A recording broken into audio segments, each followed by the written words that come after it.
Tonight, we drift into the oldest memory of the world, before fire, before light, before even the dream of time.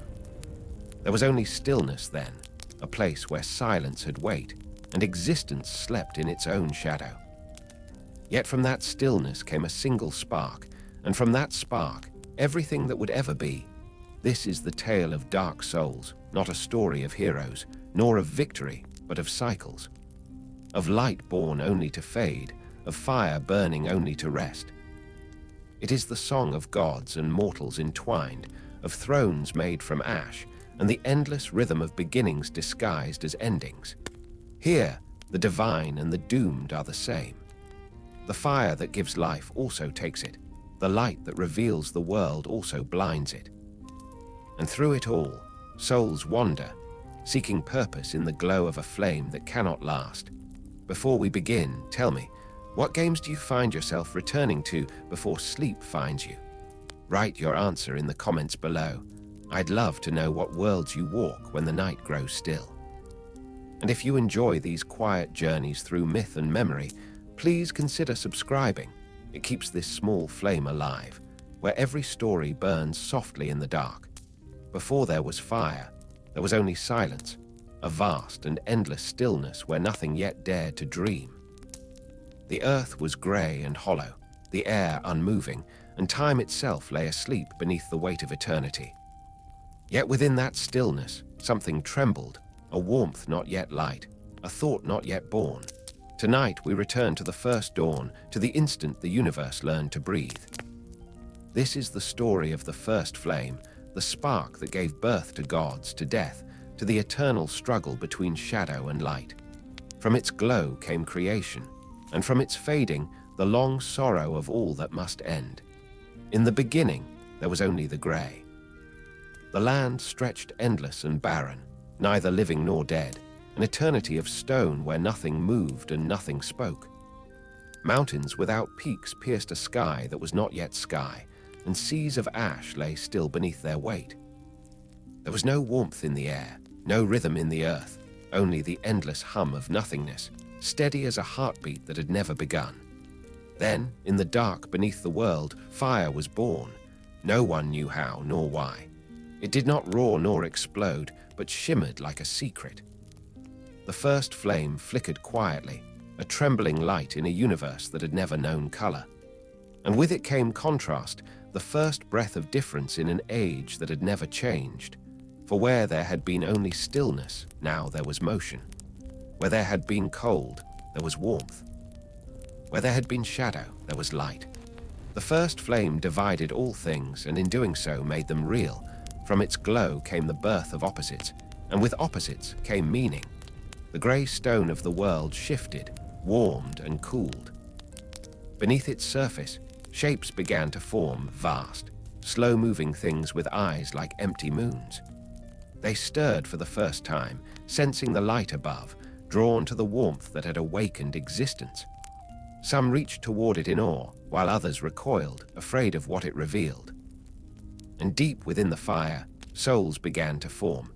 They were not mortal souls as we know them, but vast and ancient forces, sparks of will, fragments of the flame itself. Those who found them changed forever. From among the formless arose the first beings touched by power. They emerged from the shadows into the light, their forms unclear, their presence immense. There was the Lord of Sunlight, radiant and solemn, Gwyn, who claimed the soul of light. His eyes shone with purpose, and from his touch, lightning was born. There was the Witch of Izalith, who took from the flame its heat and its chaos. Her soul burned brightest of all, and she saw in its glow the promise of creation.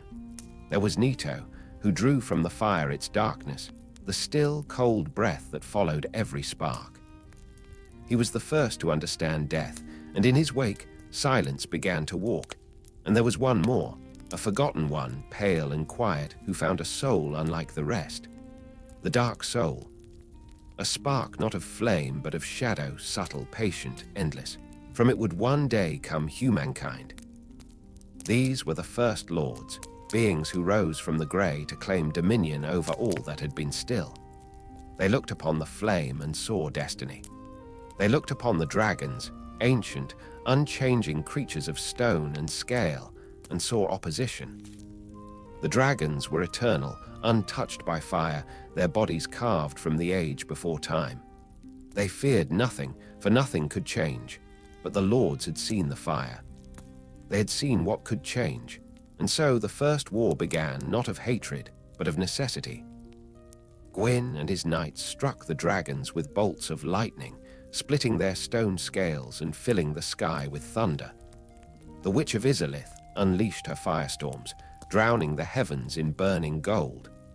Nito spread death among them, a miasma of decay that made even the eternal tremble. And from the shadows came the furtive ones, the humans fragile, fleeting, yet infinite in number, their dark souls whispering of freedom. The dragons fell. Their reign, older than light itself, ended in ash and storm. The skies turned from grey to gold, and the age of fire began. But fire, by its nature, consumes. The lords stood before their victory and saw the flame begin to wane. Its light flickered, its warmth dimmed. They had built a world from fire, but the world could not last without it. And so the first sorrow entered creation, the knowledge that all things burn, even the gods who hold the flame. Gwyn looked upon his hands and saw them darken. Izalith stared into her fires and felt them twist. Nito's silence grew heavier, and the humans, those fragile creatures of the dark, began to dream of what might come after the light. For as the flame brought life, so too did it birth its shadow, the dark. And deep within the hearts of men that shadow stirred. The fire crackled low. The light faltered. The gods gathered around it, desperate to preserve the age they had made. Yet even as they fed it, the flame whispered its truth, that nothing born from fire can escape its fading. The first flame had not come to last, it had come to begin.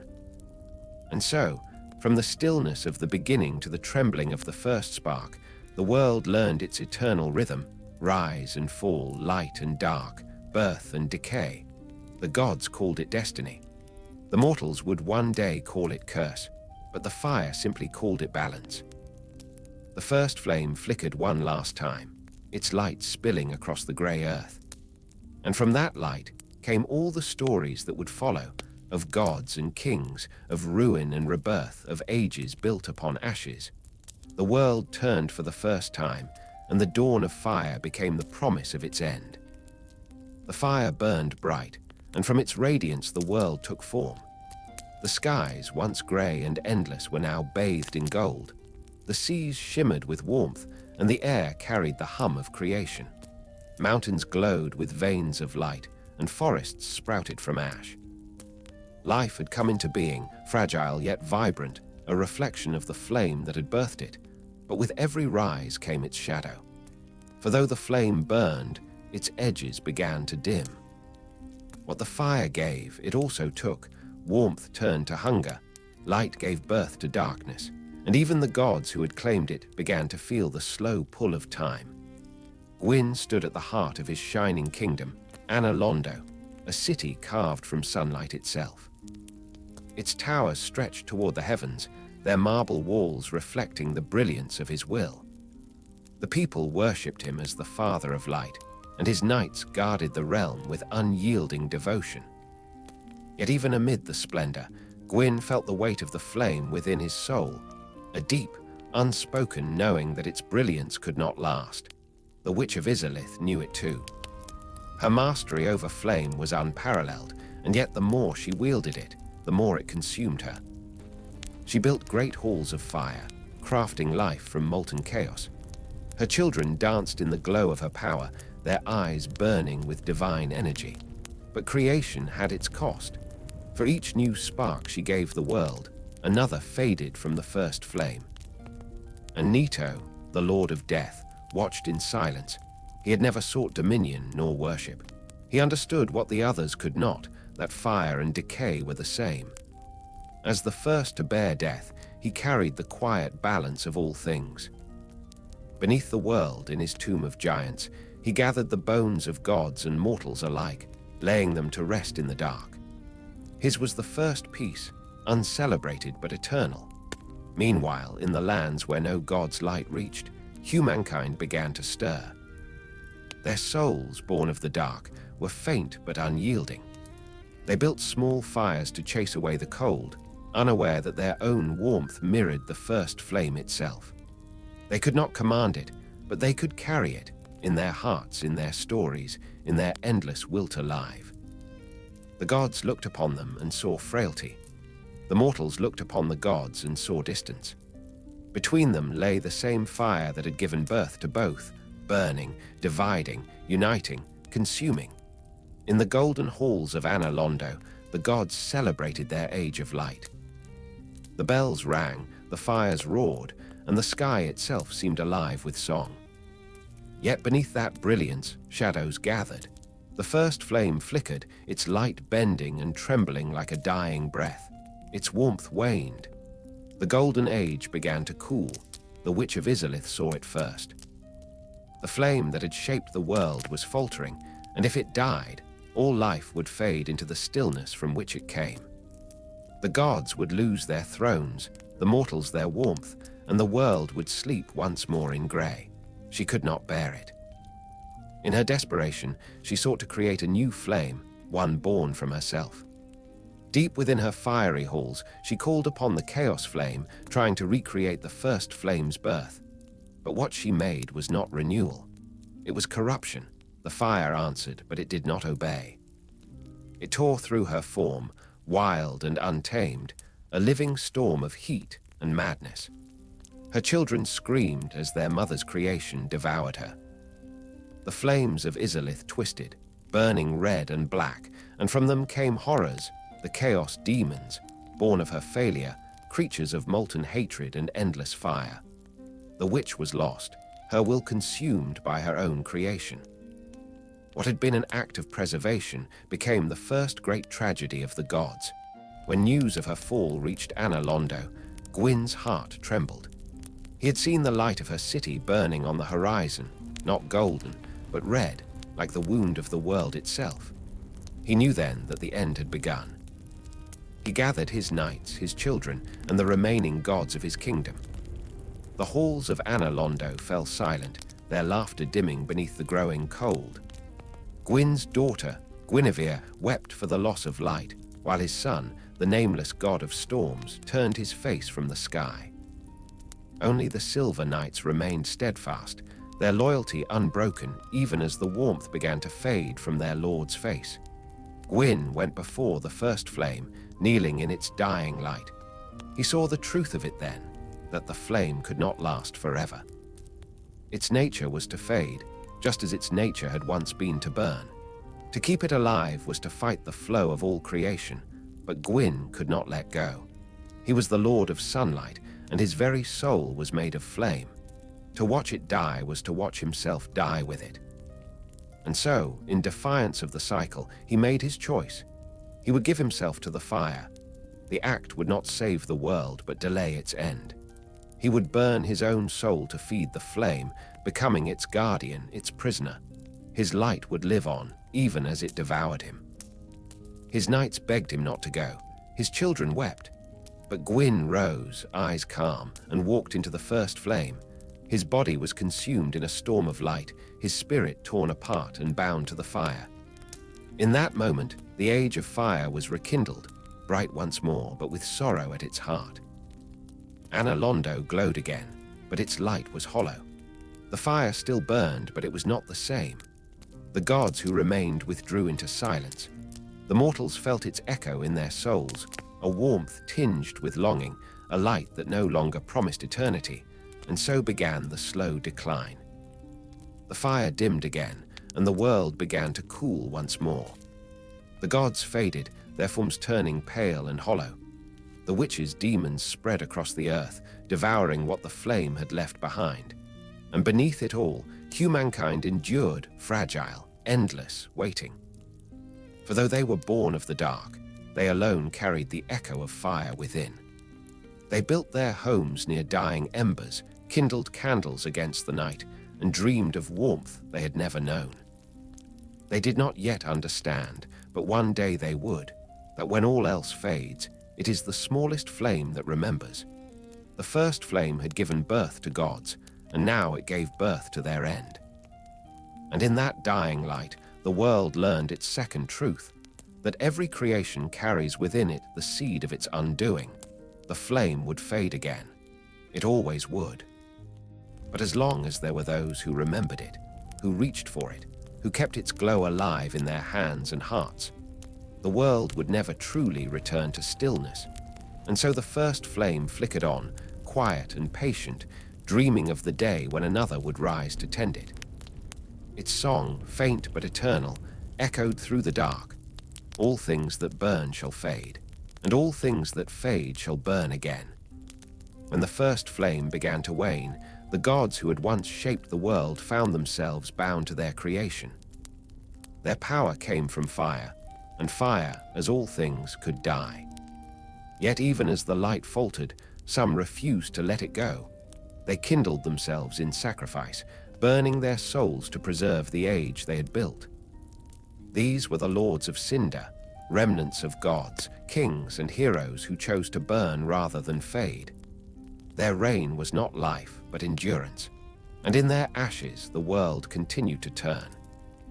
The fire Gwyn had given himself to still burned, but faintly now, a fragile pulse in the heart of the world. The golden age he had built was a shadow of what it once was, its marble halls empty, its gods retreating into stillness. The light that had defined them flickered, trembling like a candle in a storm.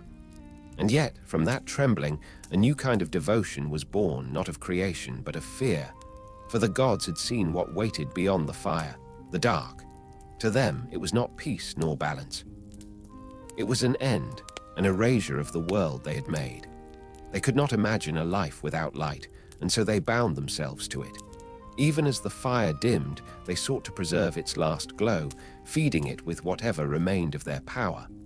But fire, in its hunger, demands more. And so the Age of Lords gave way to an age of sacrifice. In the ruins of Gwyn's kingdom, new kings rose, not gods, but mortals who found within themselves the same echo of flame that had once birthed the divine. They were drawn to the dying fire, their souls pulsing with its rhythm, their wills bound by its whisper. It called to them, promising meaning, power, perhaps even redemption. The first of these was the nameless lord who took the crown of sunlight from the ashes of Anna Londo. He had once been human, a knight of great valor, but the fire had changed him. His soul burned too brightly, his body twisted into cinder. He led his followers to the kiln of the first flame, where the air shimmered with heat and ash, and there he gave himself to the fire.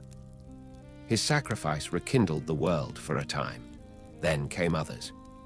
Kings, warriors, even beasts, each drawn by the same silent promise that the fire could live forever if only someone would burn for it.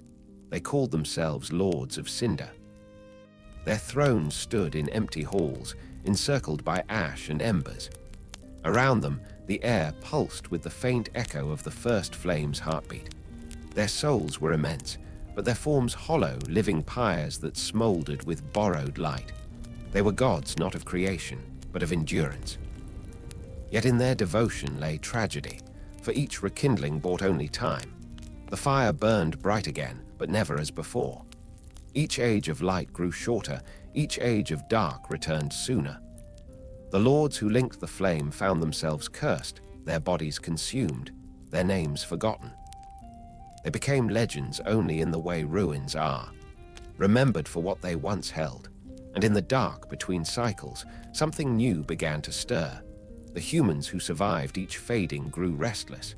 They no longer saw the dark as an enemy, but as a mirror. They had lived through the light's warmth and its cruelty. They had seen gods fall and cities burn.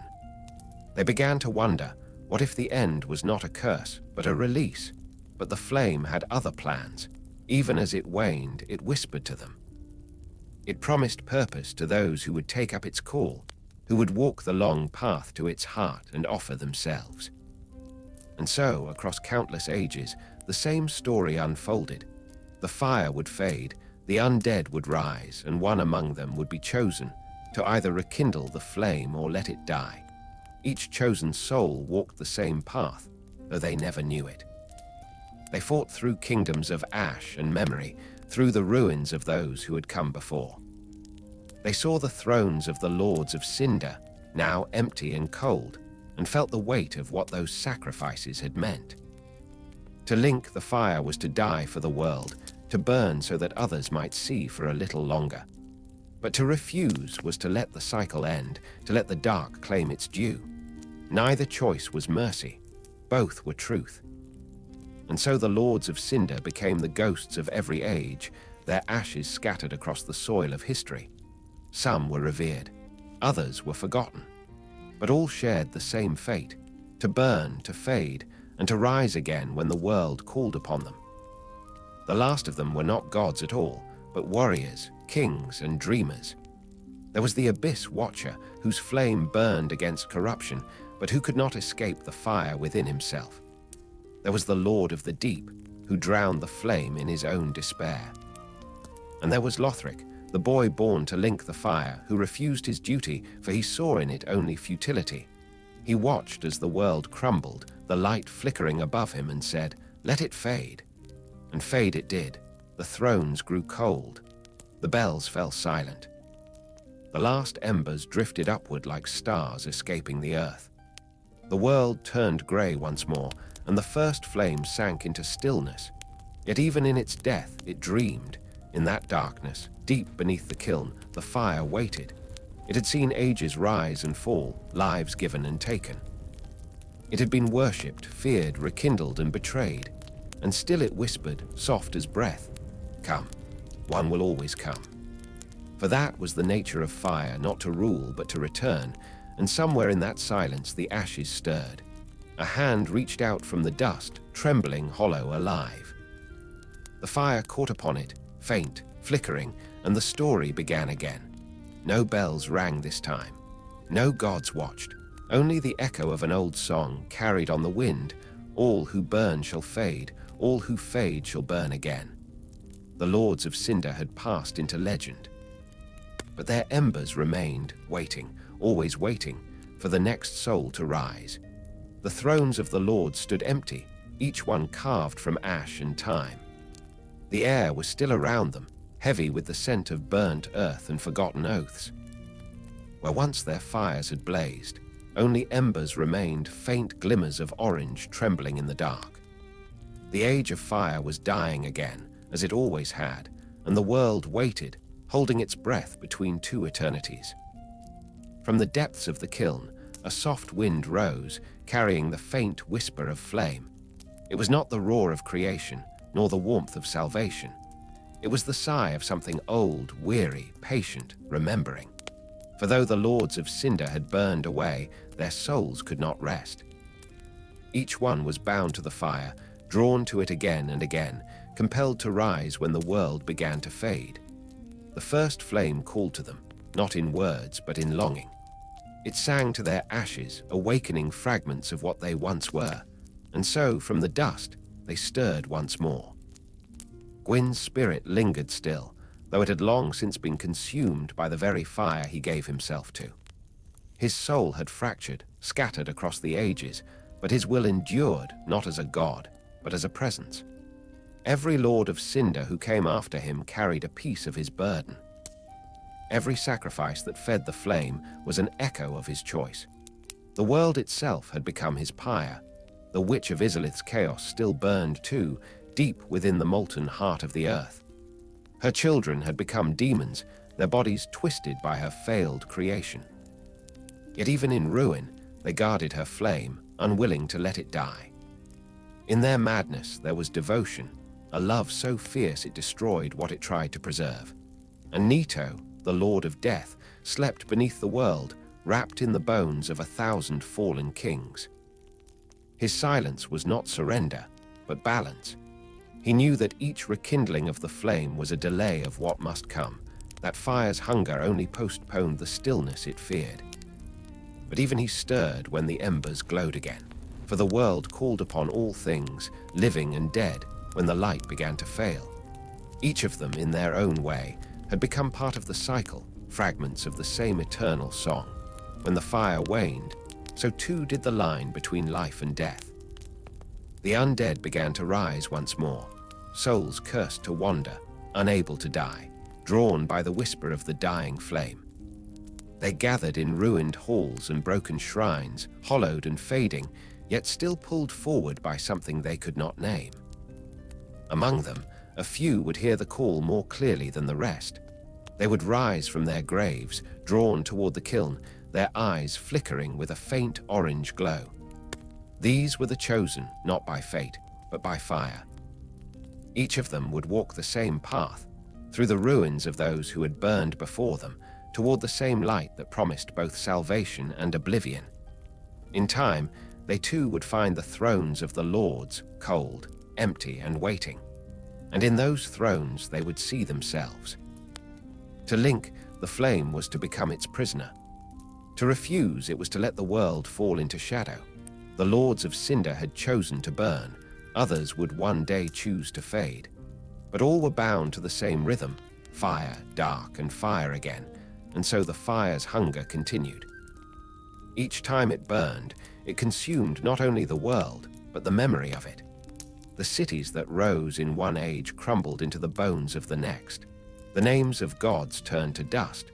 The stars themselves dimmed beneath the weight of the cycle. And yet, somewhere in the darkness, there was always one who would rise, one who would bear the fire forward, even knowing it would one day devour them. They called them lords, but they were only echoes, vessels of a will older than light itself. The fire did not love them. It did not hate them. It simply was. The Abyss Watchers were among the last to rise, warriors bound by oath to contain the darkness that spilled from the void. They fought not for glory, but for remembrance.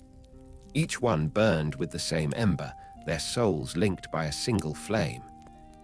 But even they fell to the madness of their duty, their blades turning upon one another, their fire consuming itself. Far away, in cathedrals drowned by shadow, Aldrich, the devourer of gods, fed upon the remnants of divinity. He had once been human, but the fire's hunger had twisted him. In consuming the gods, he believed he was becoming one. But in truth, he was only devoured by the same flame that had devoured them all. Lothric, the last heir of light, was born to link the fire but refused. His soul was strong, but his heart was tired. He saw what the others could not, that to keep the flame alive was to keep the curse alive with it. "Why must we burn?" he whispered. "For a light that cannot stay." He turned from his throne, letting the world fade. And when his brother, Lorien, crawled to his side, burned and broken from trying to take his place, they lay together in silence. For them, the flame was no longer sacred. It was sorrow. And still, the cycle turned. For every lord who refused, another would rise. For every fire that died, another spark would take its place. The world was built upon ashes, and from those ashes came life, and from life came death, and from death, fire again. The wheel turned, not by divine will, but by habit, the universe remembering its first warmth. The lords of Cinder were not heroes. They were not villains. They were the rhythm of the world itself, the heartbeat between light and dark. They burned so others could live, knowing that life would one day demand their burning again. And when the last of them fell, when their ashes scattered across the still air, the flame sighed. It dimmed, but it did not die. In the deep quiet that followed, the wind carried their memory, not their names, not their triumphs, but their purpose. The world did not thank them. It did not mourn them. It simply went on, bathed in the faint glow of the fire they had given themselves to. And somewhere in the heart of the dark, a spark trembled, a reminder that fire, no matter how small, is never truly gone. The Lords of Cinder had become legend, not because they were strong, but because they endured. They burned knowing the end was certain. And in their ashes, the next age began to breathe. Before the ash and the darkness, there was radiance, an age of sunlight that stretched endlessly across the heavens.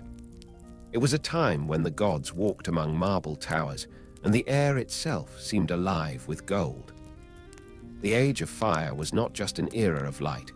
It was the dream of perfection, the illusion that warmth could last forever.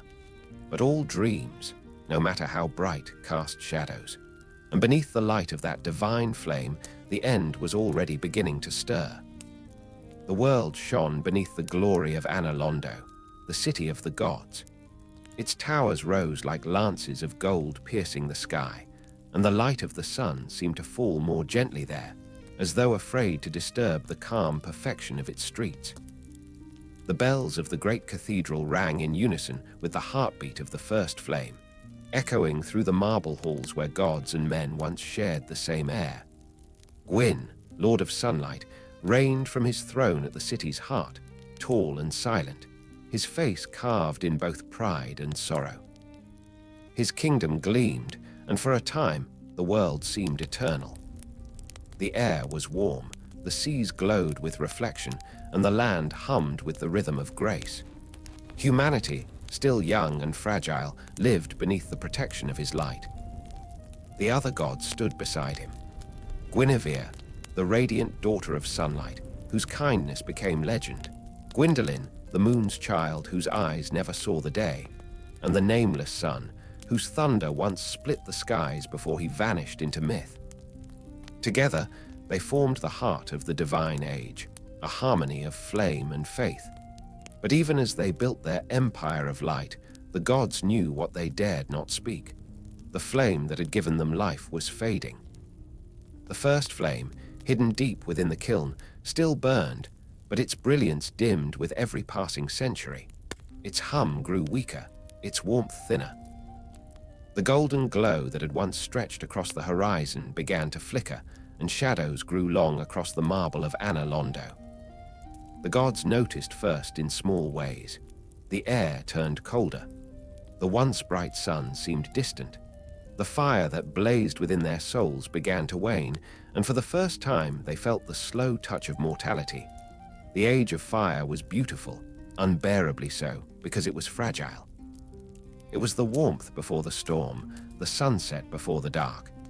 And in that fragility, the gods began to change. Gwyn, once radiant, grew solemn and quiet. He walked the empty halls of his city at night, staring at the fading embers of the torches that lined its streets. His knights followed at a distance, their silver armor catching the last remnants of the light. The Witch of Izalith, desperate to preserve creation, turned her gaze inward, seeking to make a new flame from her own soul.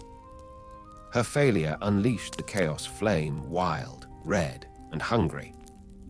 It devoured her city, transforming her children into twisted demons of molten sorrow. From her fall came the first great blight upon the Age of Light. Nito, Lord of Death, withdrew deeper into the tombs below the world.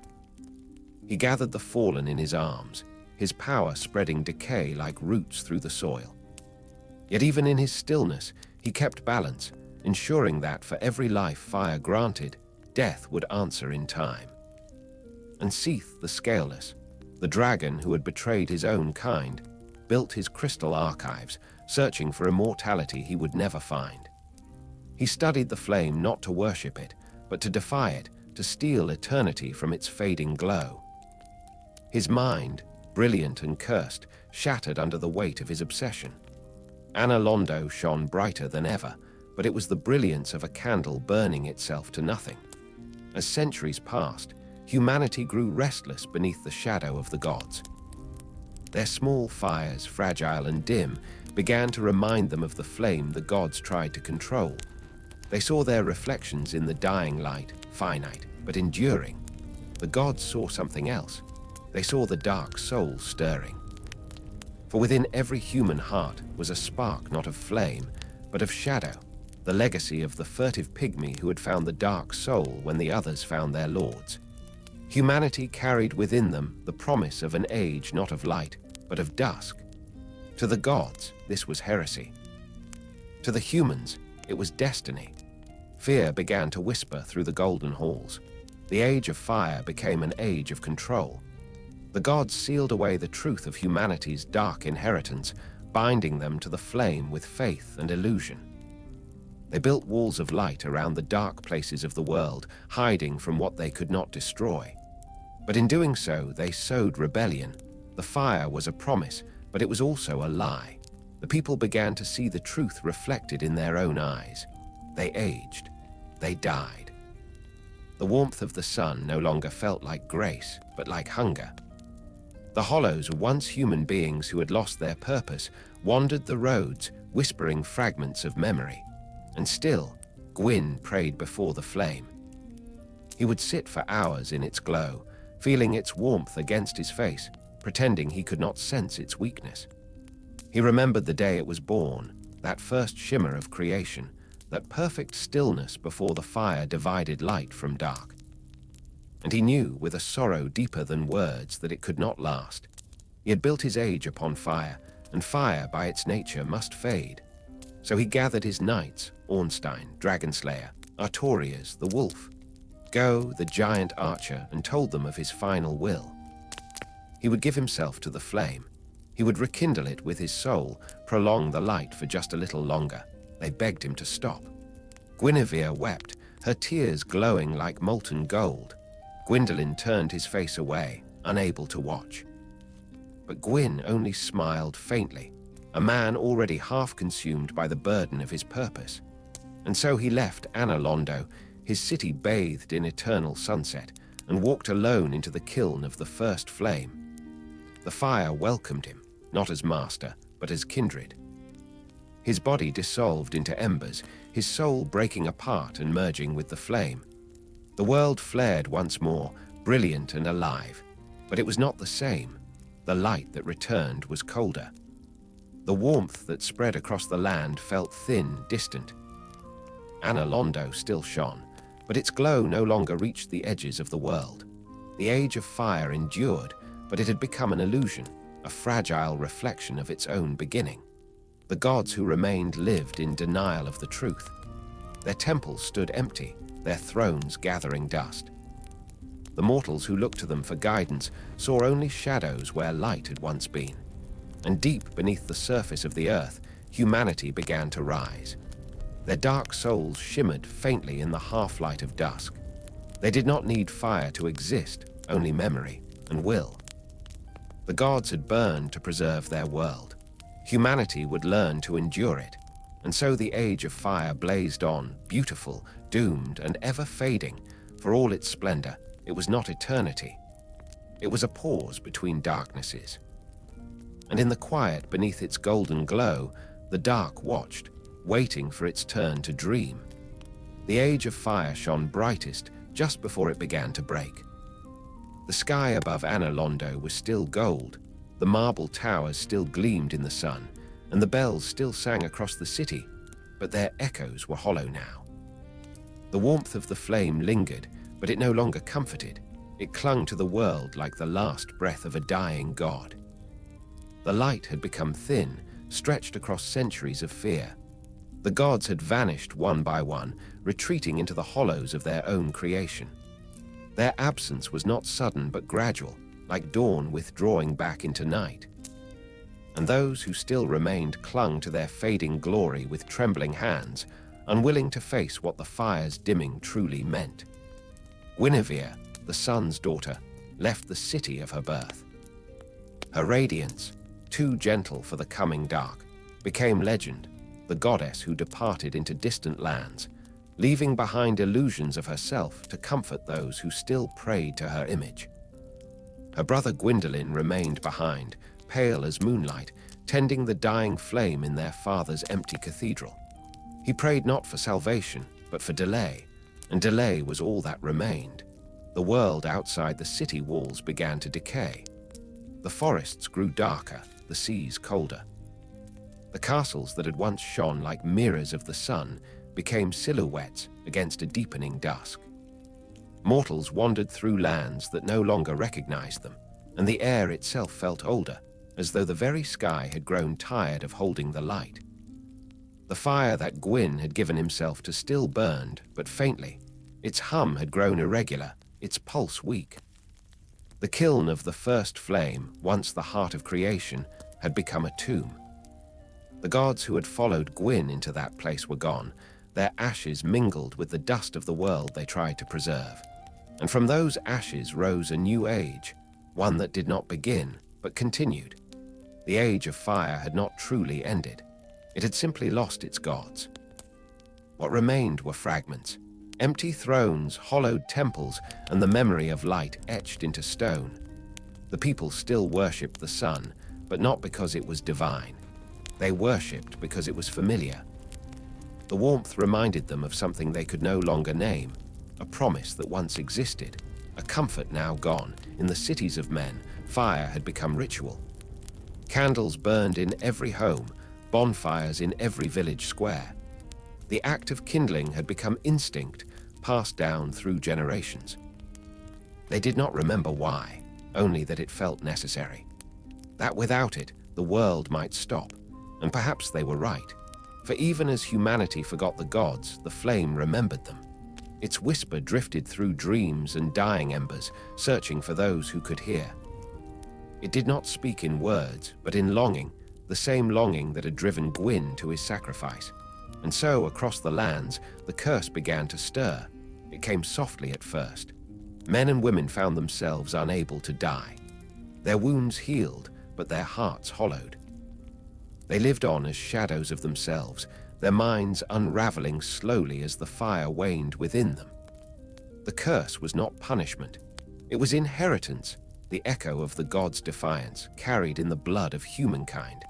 The undead were born not from darkness, but from the dying light. They were the children of both fire and night, caught between two eternities. The more the flame faded, the more they multiplied. Villages emptied. Kingdoms fell silent, and yet through their endless wandering, the world continued. They built shrines around the bonfires that still burned, drawn to them like moths to a forgotten memory. These fires were remnants of the first flame, sparks scattered across the earth, each one pulsing faintly with the rhythm of creation. The undead gathered there, resting by the warmth, listening to the soft crackle of the fire that would never truly die. Londo, once a beacon of perfection, became a ghost. Its towers stood against the twilight, but the golden light was gone. Dust covered the marble floors, and the great doors of its cathedral hung open, swaying in the wind. The city had become a memory of itself, a dream built by hands that no longer existed. In the heart of that silence, Gwendolyn prayed. His form had grown thin, his face hidden behind a silver mask. The moonlight that surrounded him flickered as though uncertain of its own glow.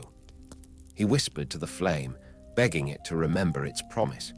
He offered himself again and again, not to reignite the world, but to keep the illusion alive. And for a time, it worked. Londo shone once more, but only in illusion. The fire he kindled did not warm, it only concealed. The people who passed through its halls saw sunlight that did not exist and shadows that did not move. They bowed to statues that had long crumbled and prayed to gods who had long fallen. The city had become a mirage of the past, a memory kept alive by faith alone. But faith, like flame, can only burn for so long. Eventually, even the illusions began to fade. The skies above the city turned dim, the bells fell silent, and the warmth became a chill that reached deep into the heart of every soul. The age of fire was ending, not with destruction, but with forgetting. Yet even as the last light dimmed, a strange peace settled over the world. The gods had vanished, the cities had fallen, but life remained. The trees still grew. The rivers still ran. The wind still whispered across the ruins, for the world had learned to exist without perfection. In the quiet that followed, humanity began to dream again, not of fire, but of freedom. The curse of the undead spread, but it carried with it a new understanding, that life and death were no longer enemies, but companions. The gods had tried to preserve eternity by defying change. Humanity would survive by embracing it. And so, as the light of the age of fire dwindled, a new kind of light began to glow, small, fragile, and human. Bonfires burned in the hands of wanderers. Children played in the glow of candles. Old songs were sung not to gods, but to the warmth of shared memory. The age of fire did not end in darkness. It ended in gentleness, the soft fading of gold into dusk, the quiet sigh of a world no longer afraid to rest. And in that stillness, deep beneath the ashes of Londo, the first flame flickered, faint, steady, eternal. It did not burn for gods. It burned for remembrance. When the fire began to fade, it did not vanish all at once. It lingered, a faint shimmer in the air, a soft pulse beneath the soil. Yet in that slow dying came a strange inheritance. From the ashes of the gods, a new kind of existence emerged, fragile, cursed, and endless. These were the undead, born of the fire's final breath. They could not die nor truly live. Their souls were fragments of a fading age, drifting through the ruins of the world that had forgotten them. And as the light dimmed, their hollow eyes reflected the truth that even the gods had feared to face. The curse began as a whisper, a strange sickness that spread quietly among men.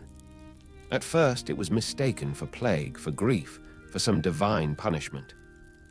Villages vanished, kingdoms fell into disarray, and those afflicted were driven away, branded with the dark sign upon their flesh, a mark that burned faintly like an ember trying to remember what it once was.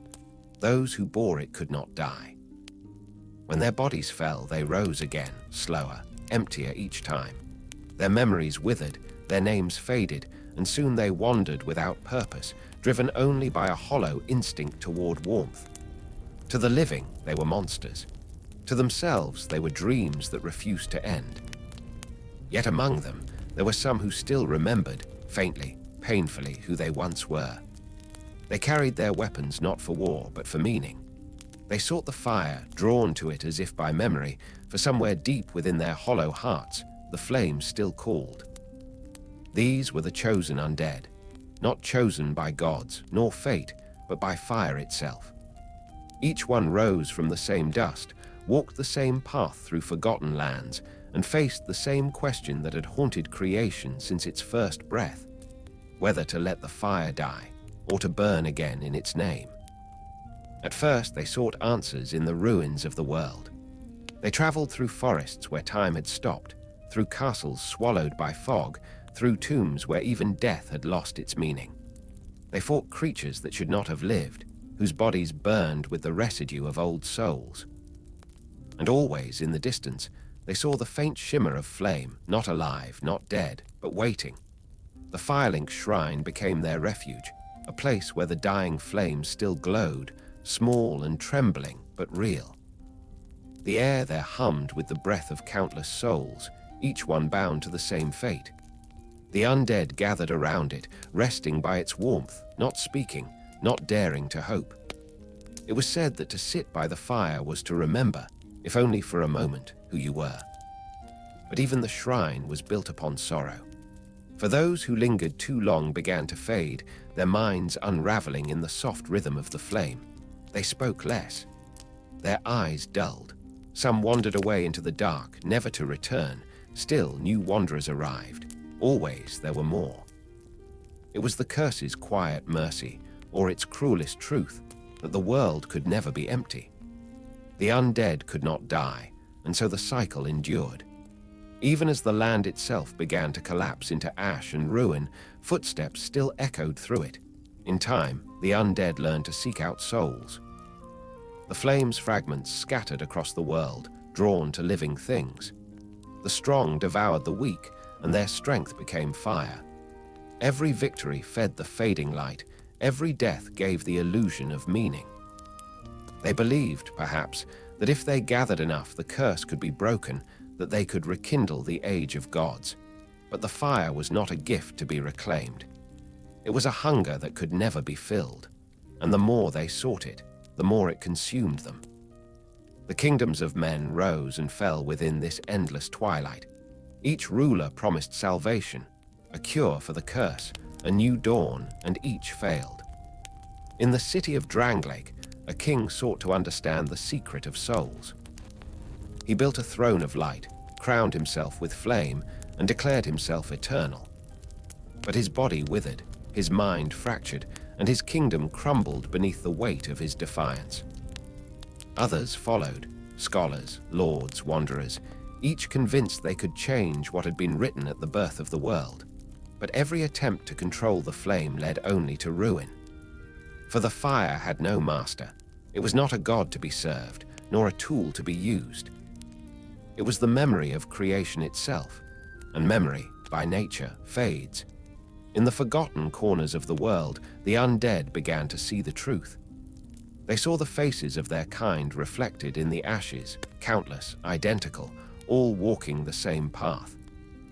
They saw the ghosts of the gods still burning, not out of power, but out of refusal. And they began to ask the question that no one had dared to speak aloud. What if the curse was not a punishment, but a beginning? Although they could not die, they also could not end. They carried fire within them, small, dim, but enduring. Perhaps that was not a curse, but a promise. In the firelink shrine, the flames flickered as if hearing that thought. The bonfire crackled softly, its embers glowing against the hollow faces gathered around it. One by one, they stood and walked into the dark, not to break the curse, but to understand it. Each step they took was a choice: to seek light or to embrace shadow, to rekindle the flame or to let it rest. And with every choice, the world shifted subtly, endlessly, like the turning of an unseen wheel. The curse did not end. It changed. It became the rhythm of existence, the quiet pulse that moved the world forward even as it fell apart. The undead walked through ages without end, their stories overlapping like echoes in the dark. Some rekindled the flame, some let it die, some disappeared into legend. All became part of the same eternal dream, and through it all, the fire hummed its quiet refrain, neither cruel nor kind. All that burns shall fade, all that fades shall burn again. The undead were not the damned. They were the keepers of remembrance, carrying the memory of the flame long after the gods had turned to dust. And so the curse endured, not as a tragedy, but as the world's most ancient truth, that to live forever is not to conquer death, but to carry its shadow through endless light. The curse did not end, it deepened. Across the hollowed lands, the undead continued to rise, drawn to the faint whisper of the fire that still lingered beneath the earth. They walked the ruins of forgotten kingdoms, their footsteps soft upon the ashes of centuries. They no longer knew their names, nor the faces of those they had loved. All that remained was instinct, the pull toward warmth, the ache for purpose. Some resisted, some gave in. And most, in time, forgot they had ever resisted at all. The hollowing began not in the flesh, but in the mind. It started as a quiet forgetting, a misplaced memory, a name that slipped away like smoke. Then came the silence. Words lost meaning, thoughts drifted into shadow, and soon the undead became husks, wandering shells that mimicked the motion of life without understanding it. They were not dead. They were echoes, those who still retained fragments of themselves gathered around bonfires. The flames, though small, glowed with an ancient familiarity. To sit near one was to remember, if only for a moment, the warmth of being. They stared into the embers as if they could see their past reflected there, as though memory itself was hidden in the light. But the moment they turned away, the memory faded again, swallowed by the dark. It was said that if one could rekindle the great fire, the first flame itself, the curse would end. And so the undead journeyed, one by one, toward the heart of the world, through cathedrals drowned in shadow, through swamps that breathed decay, through fortresses that seemed to mourn their own emptiness. They fought not for hope, but for the faint illusion of it. Each victory was fleeting, each triumph hollow. The souls they gathered brought them strength, but also weight, a heaviness that pressed upon their hearts until they could no longer tell if they were growing stronger or simply slower to fade. And at the end of each road, they found the same truth waiting, that the fire could not save them. For every undead who linked the flame, another would rise to take their place. The curse did not break, it merely began again. The fire did not restore the world, it consumed what little remained. And yet, even knowing this, they continued. Perhaps that was what made them human. In every age, one undead would stand before the dying flame. They would kneel, feeling the warmth upon their hollow hands, hearing the faint hum that echoed the heartbeat of creation. Behind them lay ruin, the corpses of kings and gods, the ashes of those who had done the same before. Ahead of them lay choice, to burn and give the world another dawn, or to turn away and let it rest at last. There were those who chose the fire. Their bodies became cinder, their souls fuel for the light. They became lords in name only, their sacrifice forgotten the moment the fire burned anew. And there were those who refused, who looked into the flame and saw not salvation, but chains. They walked away into the dark, carrying its faint glow within them.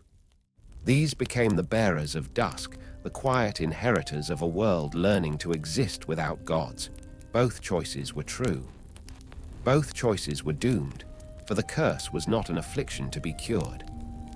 It was the nature of the world itself, the echo of the first flame's first breath, repeating through every soul that came after. Fire and dark were not opposites, but reflections.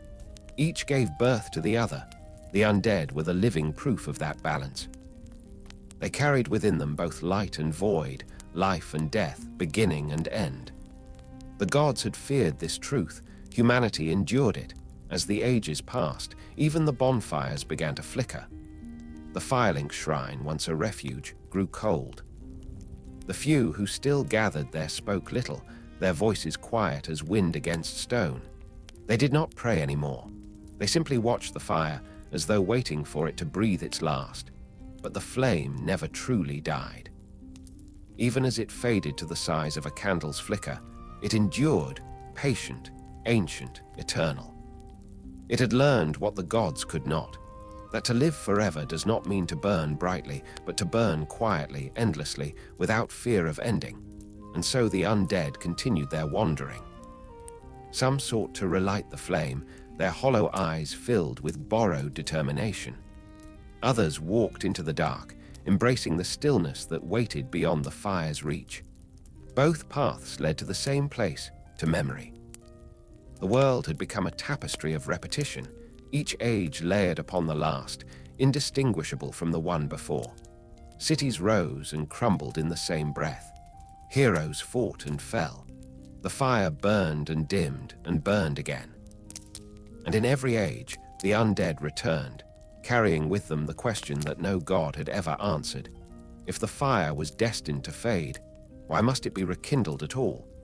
Some believed the answer lay in defiance, that the act of kindling was itself a refusal to yield to nothingness. Others believed it was mercy, a way to give the world just one more day, one more dawn, one more chance to dream. But perhaps the truth was simpler. The undead did not kindle the flame for the gods. They did it for themselves, for the memory of warmth, for the echo of life that lingered in the heart even when the mind had turned to dust. To keep the fire burning was not an act of hope, but of love. And perhaps that was what the flame had always desired, not worship, not fear, but remembrance. For even the fire knew that its time would one day end. But as long as there were souls who would carry its light, in their hands, in their hearts, in the quiet between breaths, it would never truly vanish. The curse would remain. The undead would rise again. And through them, the flame would dream of itself once more. The gods had long departed, the thrones had turned to dust, but the world went on, humming softly to the rhythm of its own eternity.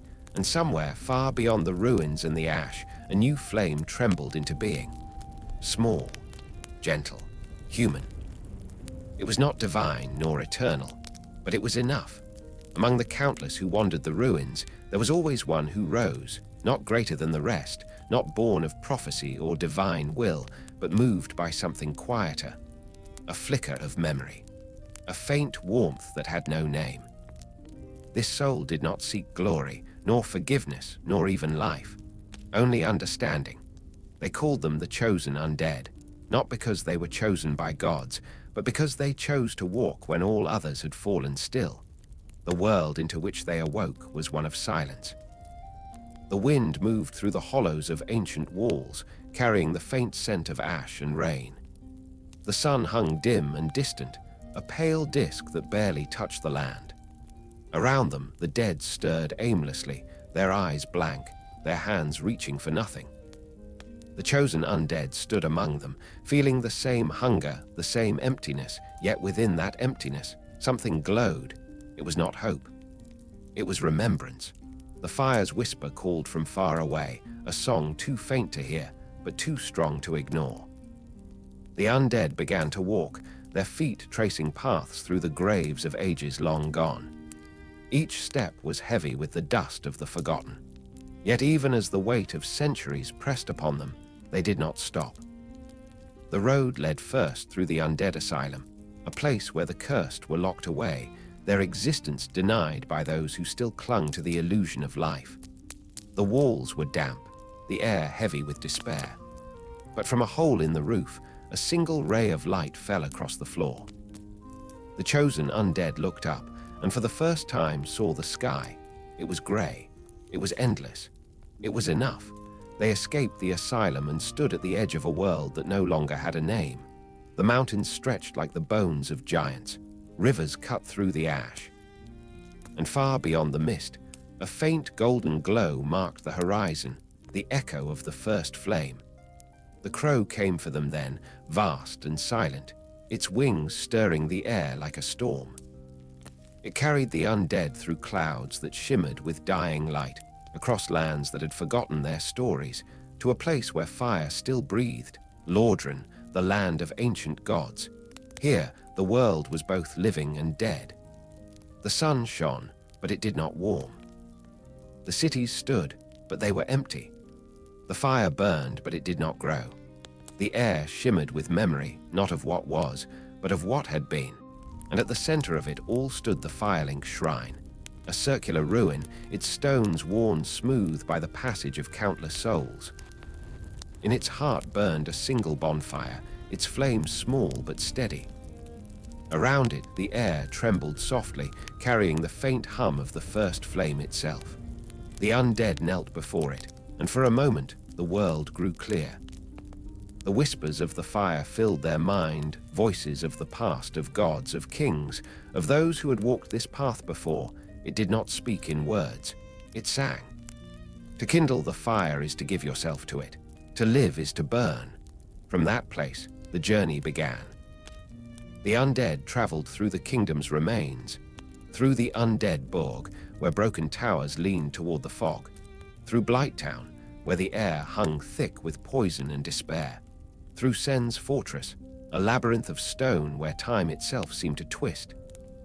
Each step was a descent into the memory of the world, and each victory a reminder that even ashes can still remember the shape of flame.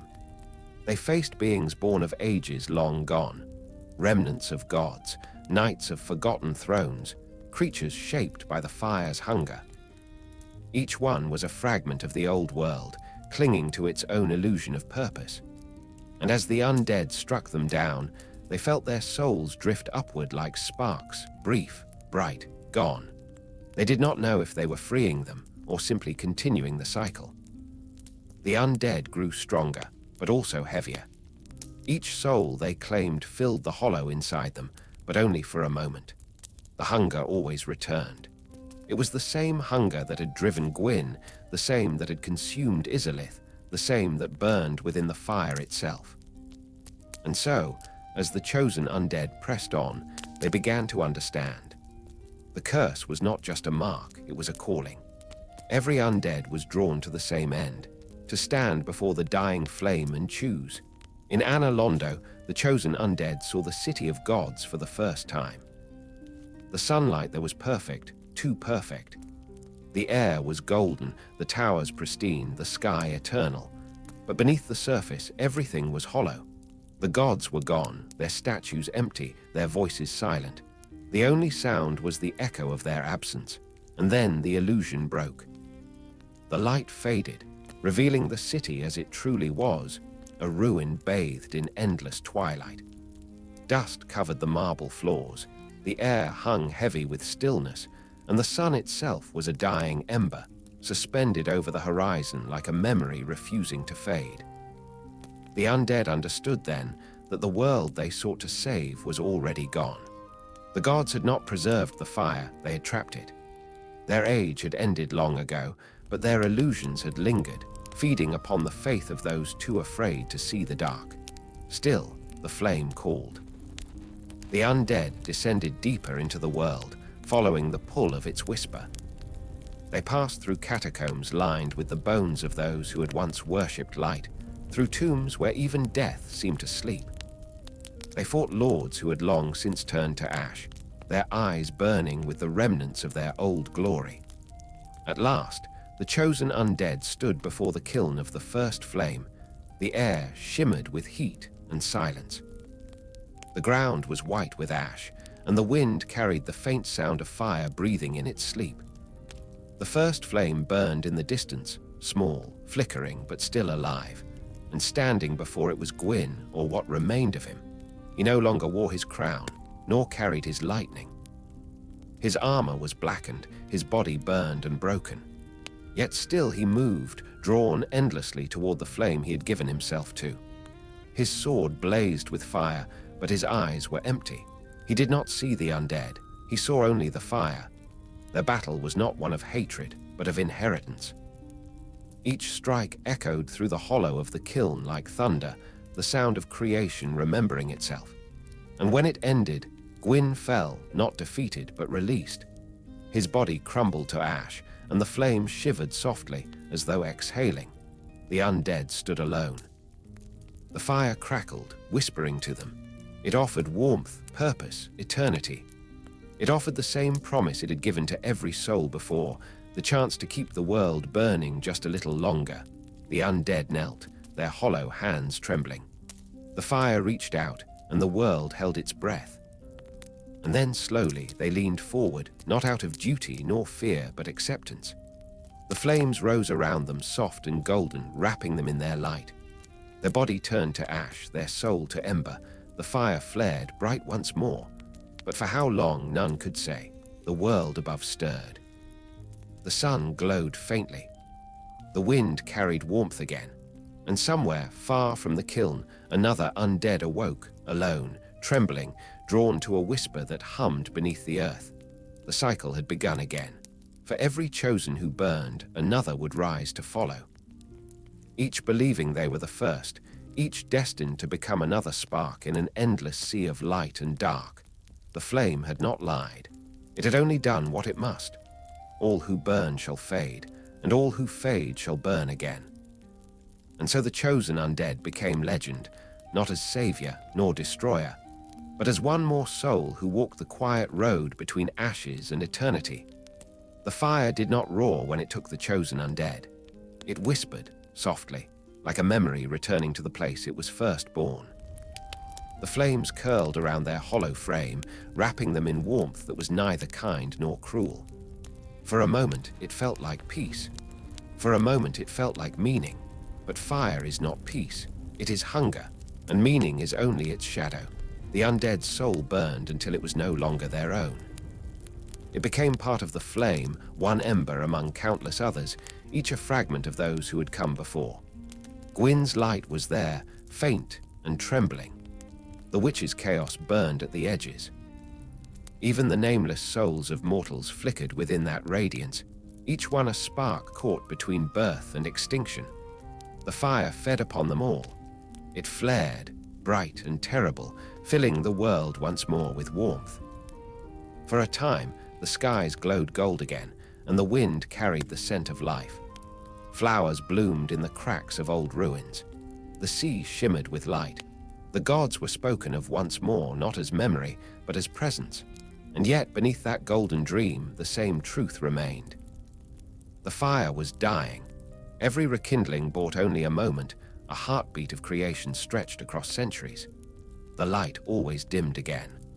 The warmth always cooled. And from the ashes of each savior rose another, drawn by the same whisper, walking the same road toward the same ending.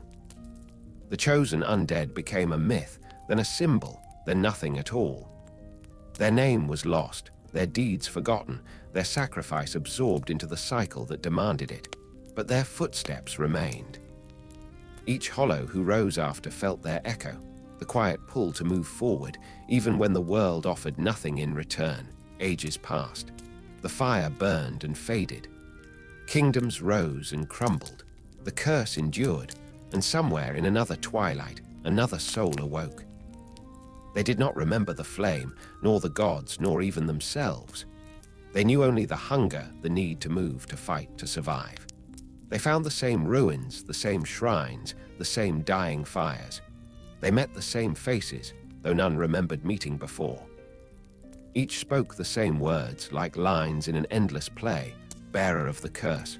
Seek souls, greater souls. And the undead obeyed, not because they believed, but because the fire's whisper still echoed in their hollow chest. They gathered souls, they kindled flames, they slew kings and dragons and nightmares that no longer knew their own names. And when they stood again before the dying fire, they too faced the same choice, to burn or to let it fade. Some turned away, letting the world drift into shadow. And the fire dimmed quietly, peacefully, until the stars grew bright enough to be seen again. For a time, the world slept. The seas turned still. The forests whispered softly in the dark. But even then, the fire was not gone. Beneath the ash, beneath the roots and stone, a single ember continued to glow. It pulsed faintly, like the heart of the world refusing to stop. And from that light, another age began, not because someone chose it, because it could not be otherwise. The fire had become the rhythm of existence. The undead were its breath. Every age began with their awakening and ended with their fading. And between those moments, the world dreamed always of the same things. Light, dark, warmth, loss, and the quiet hope that maybe this time the cycle would break. But the fire's truth was patient. It did not promise escape. It promised only continuation. For the world was not meant to end in fire, nor to rest in dark. It was meant to balance, to flicker endlessly between both, like a candle that will not die. The chosen undead had not saved the world. They had become it. Their soul, divided into countless sparks, lived within every hollow that rose after. Their footsteps echoed in every path walked toward the flame. Their silence became the prayer of all who came after, not for salvation, but for understanding. And perhaps that was the purpose of it all. Not to escape the curse, not to destroy the fire, but to remember that the flame was never the enemy, nor the savior. It was the mirror of all things. It reflected the fear of gods and the courage of mortals, the sorrow of endings and the beauty of beginnings. It was not divine. It was human. The chosen undead, in kindling the flame, had not preserved the world of the gods. They had created the world of men, fragile, flawed, eternal in its impermanence. And in that fragile eternity, the fire learned something even it had never known, that to fade is not to die. It is to rest, that to burn again is not to conquer. It is to remember. As the ages turned, the line between flame and dark grew thinner. The bonfires burned lower, their light flickering soft as memory. The undead who gathered around them no longer sought to save the world. They simply sat in silence, watching the embers glow against the night. They understood now what the gods never could, that the fire's song was not a call to action, but a lullaby. All things burn, all things fade, and still the world endures. In time, even the last of the chosen undead's ashes were scattered into the wind. The fire dimmed to a single breath, and the dark closed gently around it. But within that dark, the ember still glowed, not bright enough to see, but enough to be felt. Somewhere, a soul stirred. Somewhere, a hand reached out. Somewhere, the fire trembled once more, and the world turned again. The chosen undead was gone, and yet not gone, a name lost to time, a light woven into every life that came after. Their journey had never been about victory or defeat, but about the quiet courage to walk when all others had fallen still. The flame did not mourn them, it remembered them. And as the dawn broke, pale, thin, beautiful, the world whispered their legacy, carried on the wind like the first breath after sleep. All who fade shall burn again. There are no true beginnings, no true ends, only circles, turning, fading, and beginning again. The fire that once burned the heavens now rests like a heartbeat beneath the world, while the dark that once swallowed the earth breathes softly in its shadow. This is the eternal truth of all things, that fire and dark are not enemies, but reflections. Each calls to the other. Each becomes the other. And between them, the world endures, dreaming of both. The flame had burned for countless ages. It had consumed gods, kingdoms, and souls beyond number. Each time it waned, another rose to feed it, willingly or not. Yet each rekindling brought it closer to what it truly was. Not creation, not destruction, but memory. A mirror of all that had been, flickering between light and shadow. In the time after the chosen undead, the world no longer remembered its own history. The names of the gods were gone. The cities had crumbled into dust. The oceans had retreated, leaving behind valleys of ash where the bones of old kingdoms lay half buried in silence. But the fire still glowed. Faintly, stubbornly, patiently, the undead still rose from the dust, drawn by that same unending call. They did not know why they walked, nor where the path led. Their faces were pale and hollow, their eyes dim, yet in each of them burned a single spark, small, human, unyielding. They did not seek salvation anymore. They sought understanding. And the fire, in its dimming, began to speak to them differently. Once it had promised glory. Now it whispered truth. It showed them visions of the first light, the birth of the world, the gods and their downfall.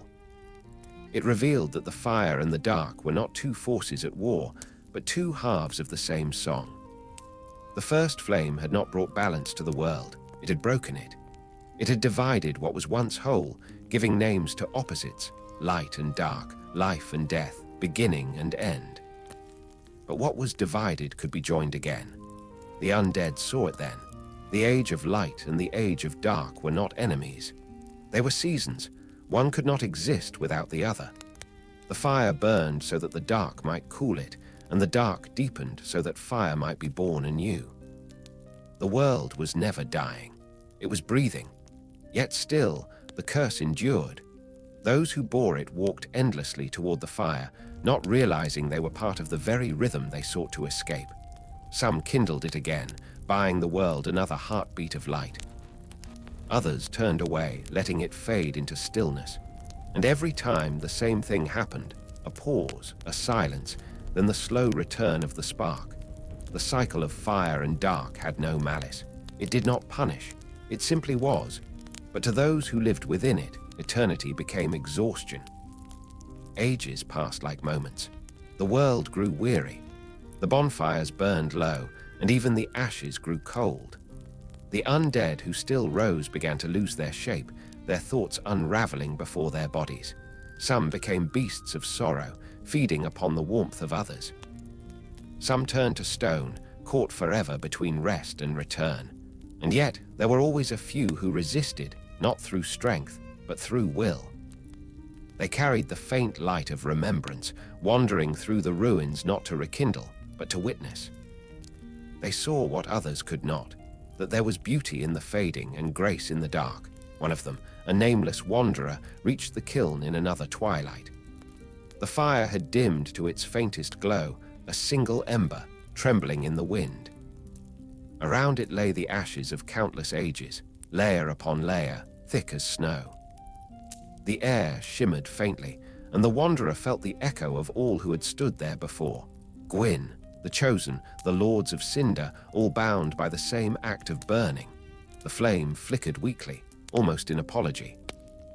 And in that faint light, the wanderer saw it, the truth that every age had obscured. The fire had never been a god. It was only a reflection of the souls who fed it. It lived because they did. It burned because they remembered. It was not the source of life. It was the echo of it. The wanderer did not kneel. They did not draw near. They sat instead before the flame, watching it as one might watch the final breath of an old friend. The fire crackled softly, no longer begging, no longer commanding. It simply was. And for the first time in all the world's turning, neither sought to change the other. In that silence, the boundary between fire and dark dissolved. The light of the flame dimmed until it was indistinguishable from the night surrounding it. But within that union, something new stirred, not fire, not void, but balance. The age of fire did not end. The age of dark did not begin. They became one, an age without name, where light existed only because of shadow, and shadow only because of light. The world grew soft beneath this new dawn. The trees glowed faintly from within, their leaves reflecting the dim light of both flame and moon. The rivers shimmered not with gold, but with silver. The air was cool, yet alive with the quiet pulse of warmth. The undead still wandered, but no longer cursed.